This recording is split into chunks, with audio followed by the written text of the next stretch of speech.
जंगल के सबसे ऊंचे और सुरक्षित माने जाने वाले नीलगिरी पर्वत की एक छोटी पर एक बड़ा सा घोंसला था। वहां नभ नाम की एक बहादुर और समझदार मादा पक्षी रहती थी। उस घोंसले में 3 चमकते हुए सफेद अंडे थे। नभ को उम्मीद थी कि उसके ये बच्चे वीर और पिंपा की तरह ही साहसी बनेंगे।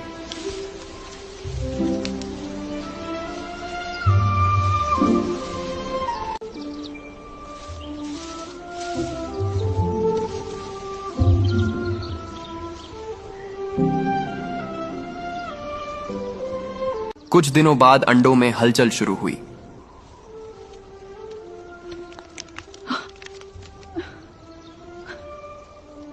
कड़कड़ाती धूप और ठंडी हवाओं के बीच एक एक करके अंडे फूटने लगे। पहले अंडे से निकला आर्यन, जिसकी आंखों में गजब की तेजी थी।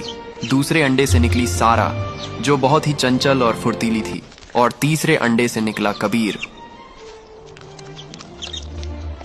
जो सबसे छोटा, मासूम और थोड़ा भोला था। नभ अपने तीनों बच्चों को देखकर बहुत खुश थी, लेकिन उसे क्या पता था कि ऊपर मंडराते काले बादल कुछ और ही साजिश रच रहे थे।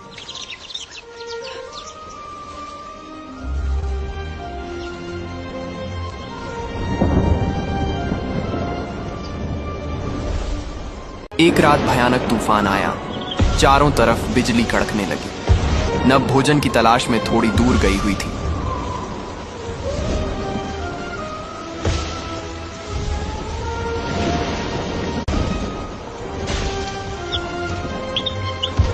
तभी अचानक पहाड़ का एक हिस्सा खिसक गया और घोंसला बुरी तरह हिलने लगा।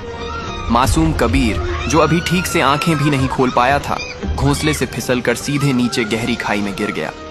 लेकिन किस्मत का खेल देखिए, कबीर मरा नहीं। वह पहाड़ के नीचे बहने वाली एक बर्फीली नदी के किनारे जाकर गिरा। वहां रक्त भेड़िया, ब्लड वुल्फ गैंग का इलाका था, जो वीर और पिंपा के सबसे बड़े दुश्मन माने जाते थे। गैंग के सरदार जालिम ने उस नन्हे पक्षी को देखा और उसके दिमाग में एक शैतानी योजना आई। इसे मारो मत, ये दुश्मन का खून है। हम इसे अपना बनाएंगे, इसे नफरत सिखाएंगे और एक दिन इसी के हाथों इसके अपने ही परिवार का अंत करवाएंगे। साल बीत गए।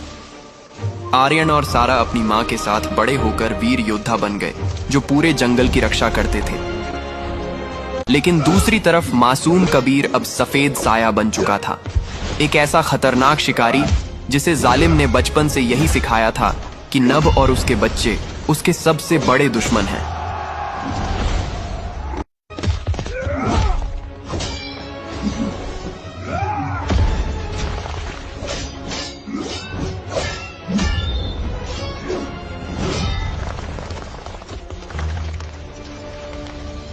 अब एक तरफ सगे भाई बहन थे और दूसरी तरफ कबीर, जिसे अपनी असली पहचान का अंदाजा भी नहीं था।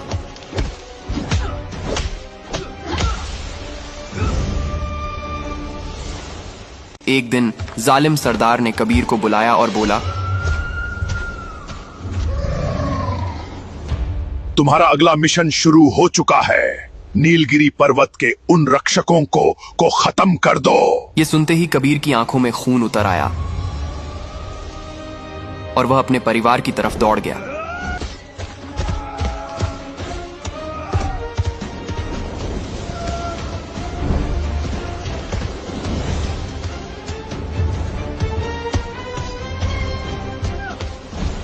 अब क्या कबीर अपने ही भाई और बहन का खून बहा देगा? क्या मां नभ अपने खोए हुए बेटे को पहचान पाएगी? ये देखने के लिए लाइक, सब्सक्राइब करके कमेंट में लिखो पार्ट 2। और आप कहां से देख रहे हैं ये भी जरूर बताना।